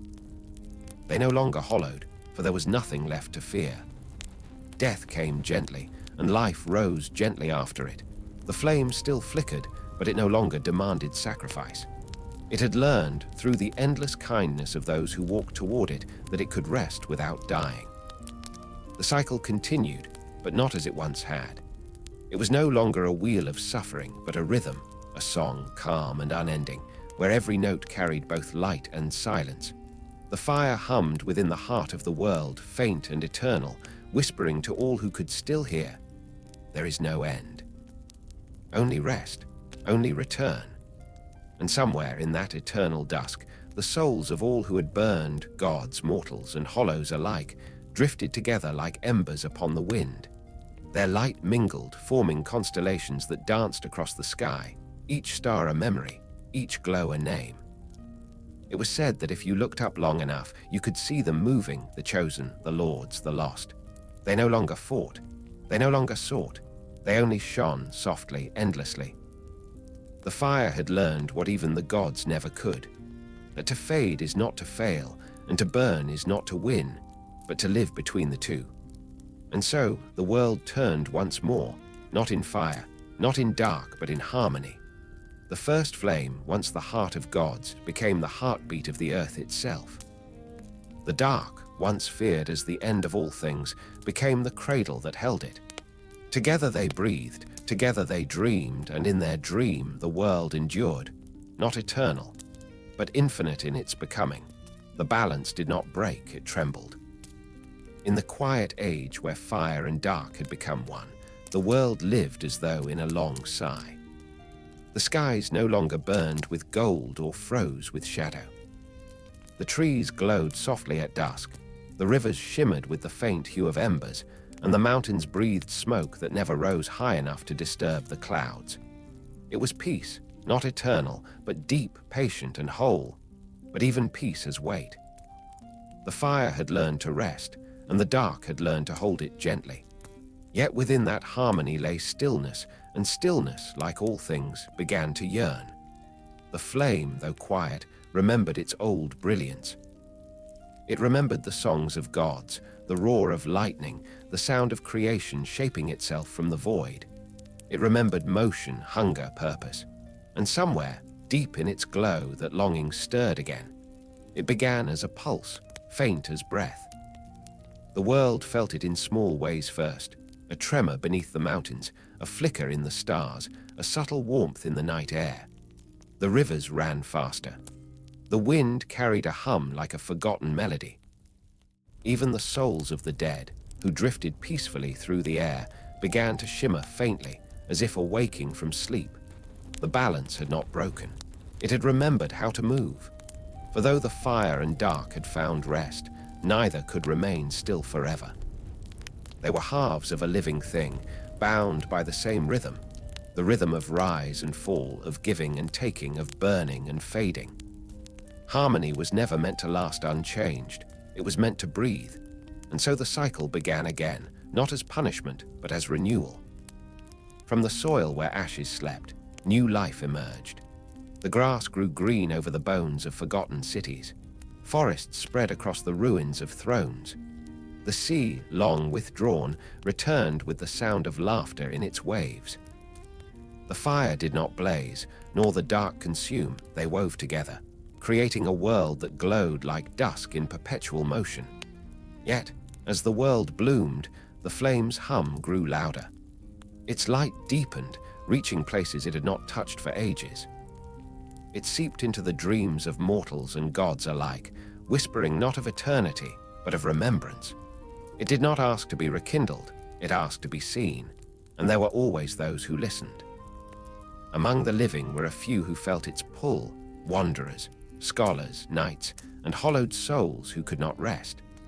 They found themselves drawn toward the faint glow beneath the earth, to the places where the air trembled with warmth. They did not understand why, only that something within them needed to walk. They gathered around the old bonfires, those ancient remnants of the first flame. Most were little more than stones now, buried under moss and dust. But when they touched them, the air grew warm again. The fire stirred, not in command, but in recognition. The bonfires lit once more, not bright, not holy, but alive. The light spread through the world in quiet waves, waking old memories, stirring dreams that had long since turned to stone. The earth exhaled. The stars blinked awake. And then, from the ash of ages, another soul rose. They had no name, no memory, no prayer, only a feeling that somewhere, something was waiting to be remembered. Their eyes glowed faintly with the reflection of unseen flame, and as they stood, the world seemed to sigh. They walked the old paths again, through ruins that felt both ancient and familiar. The bones of gods lay beneath their feet, their names eroded by time. They crossed bridges that had fallen and been rebuilt countless times, their stones layered with echoes of footsteps long gone. They fought not for victory, but for meaning, for the rhythm that guided all things forward. The world, though reborn, still carried its scars. The remnants of the old fire lingered in strange places, mountains that bled light, oceans that whispered, forests that sang at night. The new flame that stirred beneath it, all did not seek to dominate these remnants. It sought to understand them, to weave them into the song of its rebirth. The wanderer, or perhaps the new chosen, followed this hum until it led them to the heart of the world. There, beneath the roots of mountains, the first flame burned once more. But it was not the great fire of old. It was smaller now, gentler, its light steady and calm, and before it lay the ashes of all who had come before. Gwyn, the witch, Nito, the countless undead. The nameless chosen who had kindled it through unnumbered ages. Their souls no longer burned, they shimmered softly within the light, not separate from it, but part of its glow. The wanderer knelt, not in reverence, but in recognition. The fire flickered, and in its reflection they saw not gods nor monsters, but faces of every soul who had ever carried its warmth, who had ever walked the path between flame and dark. It was not a vision of power, but of continuity. The fire was not the source. It was the memory of all that had lived and loved and lost. For the first time, the flame spoke clearly. Its voice was the sound of leaves in the wind, of water on stone, of breath between heartbeats. You need not burn for me anymore. The wanderer closed their eyes. The fire continued. You have carried me across ages. You have given me form and name, but I was never the light alone. I was the shadow that followed, the warmth that faded, the silence that remained. I am not the beginning. I am the remembering. And the wanderer understood. They did not offer themselves to the flame. They did not turn away. They simply reached out, placing their hand within its glow. The light spread through them, not burning, not consuming, but returning. The fire dimmed, not in death, but in rest. And as its glow sank into the earth, into the roots, into the soil and the stars above, the world breathed anew. The sky turned a color no eye had ever seen, something between gold and dusk. The rivers glimmered as if lit from within. The air filled with quiet music, the sound of existence folding gently into itself. The flame had finally learned to sleep. And in its slumber, the world dreamed not of fire, not of dark, but of both together, eternal and kind. The cycle of fire and dark continued, not as sorrow, but as song, the slow, patient heartbeat of a universe that had finally learned to forgive itself. In every age, no matter how far the fire spread or how deep the darkness reached, there was always one place where the two met in quiet balance. A sanctuary of stone and silence, a circle of ash and light, the firelink shrine, the heart of every journey, the resting place of countless souls. It was neither heaven nor hell, but something gentler, a pause between both. Here, the weary found rest beside the flame. Here, The lost remembered their names for a while. And though the world outside turned endlessly, through fire, through dark, through the rhythm of ages, the shrine endured, humming softly to itself, a small light that refused to die. The wind at Firelink's shrine carried the scent of everything that had ever lived. It moved through the broken stones and the tall grass that swayed between them, stirring the ashes that had lain there since before memory began. There was no sound of war here, no echo of gods or kings, only the whisper of the fire that burned quietly at the shrine's center. It was not the first flame, though it was born from it, nor was it divine, though it held divinity in its warmth. It was a mirror, the world's small reflection of everything it had ever been. The bonfire crackled softly, its embers breathing with the rhythm of an unseen heart. Around it, time moved differently. Days did not pass, they folded. Seasons did not change, they lingered. The shrine was both ruin and refuge, a crossroads where eternity bent inward and began again. Those who came here rarely came twice in the same form. They arrived carrying fragments, pieces of themselves that had survived the turning of ages. Some came as undead, their bodies hollow but their eyes faintly bright. Some as wanderers, scarred by battles whose names had long since turned to dust. Some came as ghosts, drawn not by hope, but by habit, for even the dead, it seemed, could not forget the warmth of the fire. And always the bonfire accepted them. It did not judge, it did not demand. It simply burned as it always had, gently, patiently, eternally. The world outside might collapse and rise again, but Firelink remained. It was the still point around which everything turned, the axis of all cycles, the memory that tethered existence to itself. Some said it was a place between realities, a threshold where the walls between worlds grew thin. Others whispered that the shrine was not a place at all, but a dream shared by every soul that had ever kindled fire. Perhaps it was both. Perhaps it was neither. What was certain was that it endured, even when nothing else did. In the early ages, when the first flame still roared and the gods ruled in their towers, Firelink was a sacred place, tended by silent keepers who never aged. They knelt before the fire without speaking, their faces veiled, their eyes closed to the world. Their purpose was not to guard the flame, but to remember it. For as long as memory existed, the fire would never truly die. When the gods fell and the undead rose, the shrine became a gathering place for the cursed. They came from every corner of the fading earth, pilgrims, knights, sorcerers, wanderers, drawn by instinct, by the hum that echoed faintly in their hollow hearts. Here they found warmth and a brief illusion of purpose. They rested by the fire, traded their stories in hushed voices, and then left again, always alone, always toward the unknown. Some returned, though not the same. Their armor bore new scars, their faces fewer memories. Some forgot how to speak, some forgot how to feel. But even when all else failed, they still found their way back to Firelink. It was not the fire that called them, it was the quiet. The shrine did not promise salvation. It offered something rarer, pause. To sit by the fire was to step outside of time. To close one's eyes and feel the warmth was to remember, faintly, the reason one had begun to walk at all. It did not restore what was lost. It reminded one that loss was part of the path. The Firelink shrine was not the center of the world, it was its reflection. The same stones had seen gods crowned and unmade.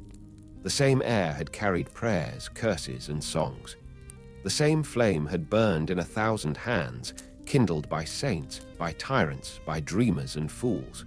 Each had believed themselves the first to find it. Each had been wrong. For the fire was older than all of them, and the shrine knew their names, even when they no longer did. There was no single keeper now. Instead, the fire tended itself, as though the will of every soul that had ever touched it lingered within its glow. When the wind blew through the ruins, the flame leaned softly in its direction, as if listening to something only it could hear. And when the world grew silent, it hummed, low, steady, the sound of an ancient promise remembering itself. travelers still arrived from time to time. Some sought to relight the world, others only sought to rest. All were welcome. None were forgotten. They left their weapons by the stones, their burdens in the ash. They sat, watching the fire dance, their faces calm and unguarded. The flame's reflection flickered across their eyes, and for a moment they looked whole. And when they rose again to leave, to return to their wandering, their fighting, their fading, the fire grew a little brighter, as if to say, "I will remember you." Beyond the shrine, the lands stretched in silence. The forests whispered of ancient battles. The oceans reflected skies no longer golden, but calm and silver. Time had long since lost its order, yet everything continued, not in chaos, but in rhythm. The world no longer needed gods to shape it. The fire no longer needed sacrifices to endure. Life itself had become its own flame, quiet, self-sustaining, eternal in its impermanence. And so, Firelink's shrine remained what it had always been, a resting place for all that walks between light and dark. Its stones held every name, every age, every sorrow. Its fire held every breath, every soul, every memory. And though no one truly owned it, all belonged to it. For as long as the shrine endured, the world could never truly end. The fire would breathe, the souls would rise. The stories would begin again. And through them all, the shrine would wait a patient ember at the heart of time, the place where endings come to rest, and beginnings quietly remember how to be born. The Firelink shrine breathed like a sleeping god, softly, endlessly. Its stones were warm to the touch, not from sun or season, but from the pulse of the flame that lived within. The fire had grown quiet over the ages, yet its light never truly dimmed. It flickered in time with something older than the world, as if remembering every soul that had ever rested beside it. Those who came here did not come seeking salvation anymore. They came to be remembered. In the dim light of the shrine, the air shimmered with memory. Shadows of the past lingered among the ruins, faint outlines of travelers sitting by the fire, of knights polishing rusted armor, of wanderers whispering to ghosts. Their voices had long since faded, but their presence had not. The bonfire did not forget. Each ember that rose from its flame carried with it a story. A knight who once swore to rekindle the world. A scholar who sought truth and found only reflection. A hollow who learned, too late, that peace was not in the fire, but in the fading. The ashes of their passing had mingled here, layer upon layer, age upon age, until even the stones had learned to hum their song. The shrine's fire had seen countless beginnings and endings. It had watched empires crumble and rise again, had seen gods fall and mortals ascend, had felt the breath of creation and the silence of ruin. Yet it remained unchanged. It was not the flame of one age, but of all ages. A single thread that connected every life to every other, glowing quietly through the fabric of time. Sometimes, when the wind moved through the ruins, it carried voices. Not words, never words, but tones, familiar and distant. A laugh, a sigh, the rustle of armor. The sound of footsteps approaching from far away. Some said they were echoes. Others said they were promises. And then one day, without warning, a figure appeared at the shrine's edge. They were neither young nor old, neither hollow nor whole. Their cloak was worn thin, their face shadowed by the glow of the fire. They stood for a long while, saying nothing, as if afraid to disturb the stillness. The flame flickered, and in that moment it seemed to recognize them. The figure knelt, reaching out a trembling hand toward the light. The fire leaned gently in response, like an old friend greeting another after lifetimes apart. And when their fingers touched the warmth, something ancient stirred, not in the world, but in memory. Images rippled through the flame. Gwyn's sorrowful sacrifice, the witch's fall into chaos, the rise and fall of kingdoms born of ash, the countless undead who had walked the path toward this very place. Every story, every life, every soul, all of it glowed within the fire like constellations on the surface of water. The figure closed their eyes and the fire spoke, not in sound, but in knowing. It showed them the truth of the shrine, that it was not merely a place, but a memory made solid. It existed wherever the fire burned, wherever a soul remembered the warmth of living. It was the meeting point of every world, the still center of every cycle. The figure understood and smiled faintly. They had been here before, though perhaps not in this form. They had kindled the fire once and let it fade another time. They had carried it in their hands, in their heart, in their silence. And now, after all things, they had returned, not to burn, not to rest, but simply to remember. The fire brightened, its embers swirling like stars. From the corners of the shrine, faint lights began to gather. Wisps of souls, small, delicate, luminous. They floated closer, drawn to the warmth. Some were old, their glow soft and steady. Others were new, trembling and bright. They circled the flame, their light blending into one another until the bonfire shone like dawn. The figure watched as they rose, drifting upward through the open sky. There was no sorrow in their passing, no fear in their ascent. They moved as one, like sparks returning to the sun that had birthed them. The wind shifted. The flame dimmed again, calm and steady. The shrine fell back into silence, but the figure remained. They sat before the fire, their cloak gathering ash, their eyes reflecting the glow. They knew now that the shrine would never fade, because it was not made of stone or time. It was made of memory. Even if the flame went out, the warmth it had given would continue in every living thing. Even if the gods never returned, the echoes of their laughter would hum through the stars. Even if no one came to tend it again, the fire would still breathe, quietly, invisibly, within all things that remembered how to hope. For hope was only another form of flame. The figure finally rose. Their bodies shimmered faintly in the half-light, like smoke caught between worlds. They turned from the shrine and began to walk down the stone steps that led into the dark. The fire behind them flickered once, not in farewell, but in blessing. The light did not grow weaker. The shadows did not grow stronger. They moved together, balanced and whole. And as the figure's footsteps faded, the shrine's hum deepened once more. The flame crackled softly, and the wind whispered through the grass, carrying a single thought to every corner of the quiet world. Rest here if you must. The fire will remember you. Years or ages passed. The shrine remained, its stones worn smoother, its air quieter still. The fire burned with no need for tending. Its warmth reached out across the ruins like breath. And though no travelers came now, the silence was not empty. It was full of the peace that follows understanding. The Firelink shrine had seen the world reborn 1,000 times, and it would see it 1,000 more. It was no longer a place for beginnings or endings, but for the moment between, that soft space where memory becomes dream and dream becomes light. The fire did not hunger. It did not demand. It only glowed. And through its glow, the world continued, not as it was, nor as it would be, but simply as it should. Eternal, gentle, alive. There comes a moment after every song when the final note fades, and in the silence that follows, something beautiful lingers. Not the sound itself, but its memory, the echo that trembles through the air long after the voice has gone. So too with the fire. After all the ages of kindling and fading, of gods and undead, of sorrow and renewal, the first flame had grown quiet. It no longer reached toward the heavens nor trembled beneath the weight of its own brilliance.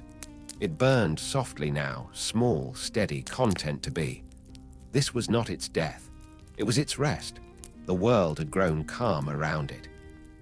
The storms that once tore across the sky had long since stilled, their fury spent. The oceans no longer roared or rose. They lay still as glass, reflecting the pale light of a sun that no longer burned but glowed like memory. Forests had crept across the lands, their roots entwining with the bones of cities forgotten by all but the wind. The mountains, once split open by fire and war, stood whole again, veiled in mists that glimmered faintly with the last embers of creation. No one came to the fire anymore. There were no gods left to worship it, no undead left to feed it. It had outlived all who had ever sought to possess it. The flames no longer called, no longer whispered to the sleeping souls scattered through the soil. They had learned at last to be still, and in that stillness the world healed. Where once the light and dark had fought to consume one another, they now folded together like hands in prayer. The sun rose not in triumph, but in understanding, a gentle shimmer across the horizon. The night fell not as a conqueror, but as a friend, wrapping the world in silence. The fire's glow could no longer be seen, but its warmth remained everywhere. In the hum of the earth, in the breath of wind, in the quiet heartbeat that pulsed beneath all things. The age of flame was over, but its memory was eternal. At the place where the kiln of the first flame had once burned, only ash remained. It stretched in every direction, soft and endless, reflecting light that came from no source. The ground was warm beneath the feet, as though the world itself still dreamed of fire. In the center of that vast plain lay a single ember, small, fragile, flickering faintly against the wind. It had no name, no will, no hunger. It did not wish to be rekindled. It only existed, as all things do when they are finally at peace. And yet, as ages passed in silence, the ember continued to glow. It did not fade. It did not grow. It simply was. Time itself no longer moved as it once had. There were no ages now, no rise and fall, no cycle of light and shadow. There was only rhythm, the quiet breathing of the universe, the soft expansion and contraction of existence. The ember pulsed in harmony with that rhythm, a faint echo of the heartbeat that had once divided eternity into moments. Perhaps it remembered. Perhaps, deep within that tiny light, the flame carried the memory of every soul that had ever knelt before it. The gods who had been born in its glow, the mortals who had perished in its shadow, the undead who had carried it across the long ages of sorrow. All of them now rested within its warmth, not as individuals, but as a single, gentle light, the memory of being. And in that memory, the flame dreamed. It dreamed of the beginning when darkness had been still and fire had been new. It dreamed of the moment light had first touched the void, creating shadow for the first time. It dreamed of laughter and war, of kingdoms rising from ash, of tears falling into rivers that shone like gold. It dreamed of every hand that had ever reached toward it, trembling, hopeful, desperate, and of every soul that had ever given itself willingly to its warmth. It dreamed, too, of the quiet, of the nights when it had faded, when the stars had taken its place, when the world had learned to see without it. It dreamed of balance. It dreamed of rest. And as it dreamed, the world continued. The forests deepened, their canopies glowing faintly from within. The rivers sang, not with words, but with memory. The mountains breathed mist that shimmered like smoke. Life returned, not as it had before, but gentler, without fear, without haste. The creatures that walked the land did not remember the fire, but they carried its warmth in their hearts. Their eyes gleamed in the twilight, their breaths formed small, glowing clouds in the cool air. They did not pray to gods or hunt for meaning. They simply lived, and in doing so, honored what the flame had once been. The world no longer needed kindling. It no longer needed saving. It had become its own light. The ember watched, or perhaps it only felt, as ages turned quietly around it. Each leaf that fell, each drop of rain that kissed the earth, each whisper of wind through the trees became part of its dream. There was no beginning now, no end, only continuation, the slow, eternal blending of creation and memory. Far above, the stars burned faintly in the night sky. They were the only fires that still lived, and even they no longer burned for power. They shimmered softly, like embers adrift on a dark sea. The ember in the ash looked up at them, or rather, it was them, reflected through the memory of light. There was no difference anymore between the fire that had given the world life and the stars that now watched over it. They were one and the same, all born from the same first breath, all destined to return to the same stillness. And so the fire slept. It did not fade into nothing. It folded itself gently into everything. It became the warmth of soil beneath the roots, the glow of moonlight on the sea, the pulse of stars that never tired. It became the quiet understanding in the hearts of all living things, the memory that to exist is to shine, however softly. The first flame was no longer the beginning of the world. It was the world, and in its sleep, the world began to dream again. The dream was not of fire or dark, not of life or death, but of wholeness. It dreamed of the moment before division, when all things were one, when there was no fear of fading, no need for renewal, no boundary between light and shadow. It dreamed of stillness, not as an end, but as a homecoming. Somewhere in that infinite dream, a single spark glowed, the last ember of the first flame, the memory of all that had ever been. It pulsed faintly, not to awaken, but to remember that once it had burned.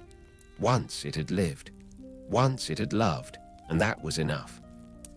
The world did not mourn the fire. It carried it in every breath, in every wave, in every heartbeat.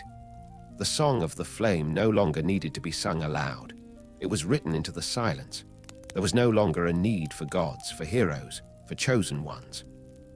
The story of fire had reached its final rest, not with destruction, not with triumph, but with peace. The flame did not end, it became. And as the last ember sighed into the earth, the stars above shimmered brighter, as though bowing in reverence to their oldest kin. The sky glowed faintly gold for one breath, one heartbeat, before softening again into silver night. The world was whole, and somewhere in the quiet that followed, the universe itself whispered, not in words, but in warmth. The fire is not gone, it only sleeps. All things that burn eventually learn to rest. All songs, even the ones sung by stars, must one day fade into silence. But silence is not the absence of sound, it is the space that holds it, and so it was with the fire. The first flame had dimmed until it was no more than a whisper within the world, a pulse beneath the skin of creation. Yet that whisper carried everything: the laughter of gods, the prayers of mortals, the cries of the undead, and the gentle sigh of all who had walked beneath its light. The flame had become the world's memory, and memory, once kindled, never truly dies. The world itself had become calm beyond words. The skies no longer burned with dawn or bled with dusk. They glowed softly, neither gold nor blue, but something between. The air shimmered faintly as if dusted with unseen light, the last reflection of the first flame sleeping deep within the earth. There was no war, no hunger, no sorrow, for there was nothing left to want. The world did not move toward anything now. It simply breathed. The forests were ancient beyond reckoning. Trees grew taller than towers, their roots sunk deep into the warm soil that once held the ashes of gods. Rivers glided through the valleys without sound, carrying fragments of old stone, pieces of a history the water itself had forgotten. The mountains had smoothed, their sharp peaks softened by wind and time. Everything had become round, gentle, forgiving. And in that stillness, life remained. Small creatures moved through the grass. Birds with silver feathers glided across the horizon. Beneath the earth, flowers bloomed where the fire had once burned. Their petals glowed faintly in the dark, as though they too remembered the warmth. Nothing feared the coming night now, for night was no longer an ending, it was a promise of rest. It was said that deep beneath the roots of the world, where stone turned to ember and silence turned to hum, the flame still slept. Not dead, not gone, only dreaming.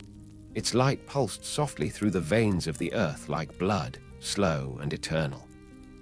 It no longer sought to burn, it only sought to remember. And in its dream, the fire saw everything that had ever been. It saw the first gods rising from the dark, their eyes filled with wonder and fear. It saw the birth of sunlight and shadow, the first wind that stirred the void. It saw kingdoms rise upon the backs of dragons, saw men lift swords against the sky, saw the birth of courage and the cost of it. It saw every choice, every sacrifice, every flame ever lit in defiance of the dark, and it understood. The fire had never been the source of life, nor the ruler of it. It had been its mirror, reflecting the beauty and sorrow of all that had lived beneath its glow. It was not meant to last forever, because nothing sacred ever truly does.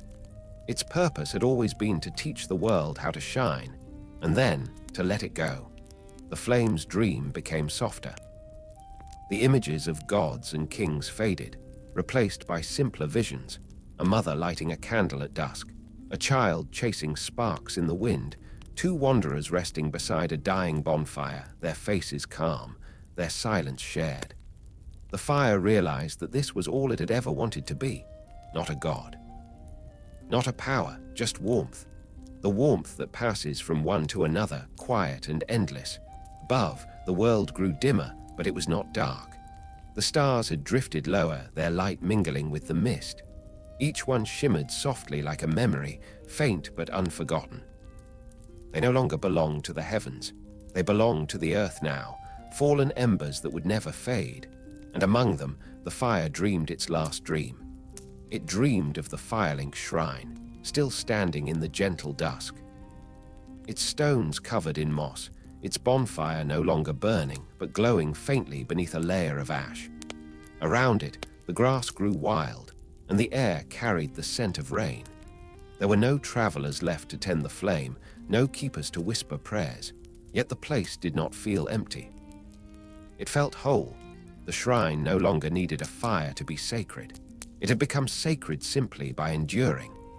Every soul that had ever sat by its warmth still lingered in the quiet, their laughter folded into the wind, their hopes woven into the soil. The silence there was alive, and in it, the world itself seemed to exhale. Somewhere within that silence, a single spark stirred. It did not burn. It glowed, faint, like the reflection of light on water. It drifted upward through the air, floating into the sky. Higher and higher it rose, until it joined the countless stars that had once been its kin. The night shimmered as if recognizing an old friend. The stars pulsed once, and the whole sky breathed. The fire had gone home, and in that moment, the universe felt whole again. The cycle had ended, not broken, not forgotten, but fulfilled. There was no more need for kindling, no more fear of fading. The fire and the dark had become one endless breath, one eternal memory. The gods who had risen from the flame were dust now, but their dreams lived on in every living thing. The undead who had walked endlessly through ruin had become part of the rhythm of the earth. Even the flame itself had found rest. This was the true end of the age of fire, not in ruin, but in remembrance. The world did not need the light to live. It had become light. And though the first flame song had ended, its echo remained in the whisper of the sea, in the rustle of leaves, in the stillness before dawn. It was the quiet hum beneath all things, the last heartbeat of creation, the sound of peace itself. In that peace, time dissolved. There were no ages now, no names, no cycles. Only the slow pulse of eternity, soft and unbroken. And from within that endless calm, the universe itself seemed to whisper. The fire was never meant to rule. It was meant to teach. To burn is to live, to fade is to rest, and to remember is to endure. The final ember glowed one last time, its light spreading across the horizon. It touched the rivers and the trees, the mountains and the stars, the quiet hearts of every living thing. The glow softened, became diffuse, became everywhere. And then, gently, it dimmed, not gone, simply unseen. The world exhaled. The stars sang in silence. The last warmth of the flame sank into the soil, into the sky, into the endless breath of all that ever was. And thus ended the story of fire, not with sorrow, but with serenity. It did not die. It became everything. And in that stillness, where creation and memory were the same, the universe smiled and dreamed of light once more. Long after the fire had gone to rest, the world continued to breathe. Not in cycles or in ages, not in the rhythm of rise and fall, but in the quiet hum of eternity. Time no longer counted itself by flames or shadows. It simply drifted, soft as dust on sunlight. The first flame had faded from sight, but its warmth had not vanished. It had only changed its form, woven itself into the very fabric of the world it had once shaped. The soil held it, warm beneath bare feet, pulsing faintly with memory. The rivers carried it, glittering in the current, whispering stories to the stones. The air shimmered with it, that faint, golden haze that hung above the meadows at dawn. Everything that lived carried a fragment of its light, not as burden or curse, but as inheritance. This was the final truth of the flame. It had not died. It had become life itself. In the quiet that followed its rest, the world bloomed in ways it never had before. The forests no longer feared the dark. Their leaves glowed faintly even under moonlight, each one holding a glimmer of the sun's forgotten warmth. The oceans, freed from the pull of war and divinity, reflected the sky in perfect calm. Islands rose from the waves, wrapped in mist, as if the earth were dreaming aloud. There were no cities now, no temples, no towers built to scrape the sky. Humanity had passed beyond the age of monuments. The stones that once held kingdoms had fallen into the soil, and from them, flowers grew, white, luminous, their petals bending toward the light that was nowhere and everywhere at once. Those who remained, the quiet wanderers who came long after memory, did not know of gods or flames or curses. They walked the earth with gentle hearts, listening to the hum beneath their feet. They did not build. They did not destroy. They simply lived, carrying in their eyes the same soft glow that had once burned at the heart of the first flame. Sometimes they would pause at places where the air felt warmer, where the ruins of old bonfires lay hidden beneath moss and vine. They would sit for a while, feeling the faint warmth rise through the stone, and though they could not name it, they always smiled. They called it the breath of the earth, and in a way they were right. For deep below them, far beneath the roots and rivers, the first flame still slept, not burning, not waiting, but dreaming. Its dream had no form, no direction. It was a feeling, a pulse, a quiet remembrance of everything that had ever been. It dreamed of the gods and their towers of gold, of the undead who had carried its light through ruin, of the countless souls who had reached toward it, hoping to understand. It dreamed of warmth, of sorrow, of beauty.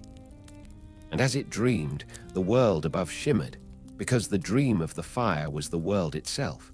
The stars began to move differently in the sky.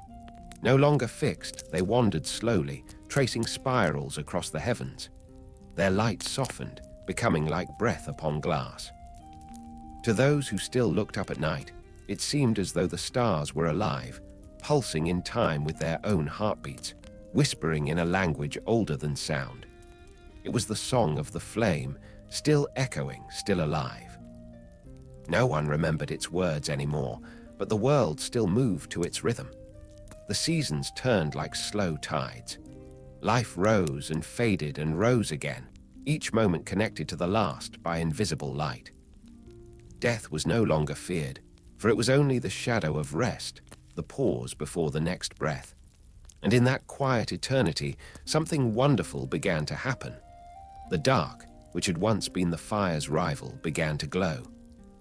Not with brightness, but with depth, a soft radiance that came from within. The night became tender, its silence filled with warmth.